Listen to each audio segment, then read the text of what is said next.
أعوذ بالله من الشيطان الرجيم.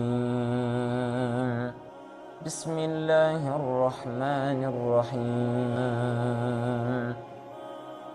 تبارك الذي جعل في السماء بروجا وجعل فيها سراجا وقمرا منيرا وهو الذي جعل الليل والنهار خلفة لمن أراد أن يذكر أو أراد شكورا وعباد الرحمن الذين يمشون على الأرض هونا وإذا خاطبهم الجاهلون قالوا سلاما والذين يبيتون لربهم سجدا وقياما والذين يقولون ربنا اصرف عنا عذاب جهنم إن عذابها كان غراما إنها ساءت مستقرا ومقاما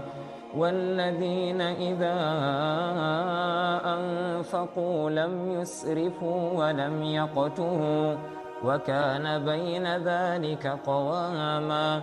والذين لا يدعون مع الله إلها آخر ولا يقتلون النفس التي حرم الله إلا بالحق ولا يزنون ومن يفعل ذلك يلقى أثاما يضاعف له العذاب يوم القيامة ويخلد فيه مهانا إلا من تاب وآمن وعمل عملا صالحا فأولئك يبدل الله سيئاتهم حسنات وكان الله غفورا رحيما ومن تاب وعمل صالحا فإنه يتوب إلى الله متابا والذين لا